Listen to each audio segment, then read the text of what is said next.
অনেকেই বলেন বাচ্চা হওয়ার পর নাকি স্বামীর ভালোবাসা কমে যায়, কিন্তু আমার জীবনে গল্পটা একদম অন্যরকম। আলহামদুলিল্লাহ, আমার বাচ্চা হওয়ার পরেও আমার স্বামী আমাকে আগের চেয়েও বেশি ভালোবাসে, বেশি সম্মান করে, বেশি যত্ন করে। কারণ সে জানে একটা মা হওয়ার পরে একজন মেয়ের জীবন কতটা বদলে যায়। আমি বিদেশে থাকি, এখানে আমার মা বাবা ভাই বোন কেউই নেই, তাই ওর ছুটির দিন মানে আমাদের জন্য আমাকে আর আমার বাবুকে নিয়ে বাইরে যায়, হাঁটতে যায়, নতুন নতুন জায়গা দেখায়, যেন আমি কখনোই একা অনুভব না করি।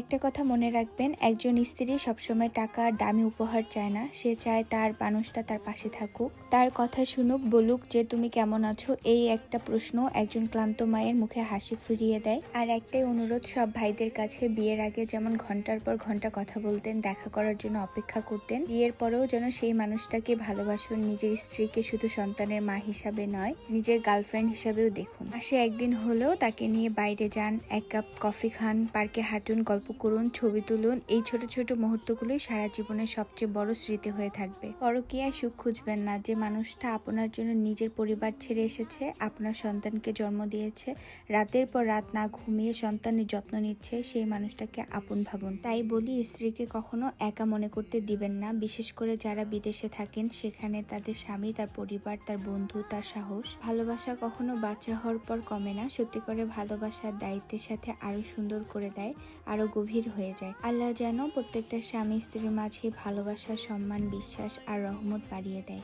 আলহামদুলিল্লাহ, আমার হাজবেন্ড আমাকে অনেক বেশি ভালোবাসে, অনেক সাপোর্ট করে। বাচ্চা হওয়ার পরেও সে আমাকে অনেক আদর করে। এই জন্যই বলি, আমার হাজবেন্ডের মতন যেন প্রত্যেকটা মেয়েরই জীবন সঙ্গী হয়।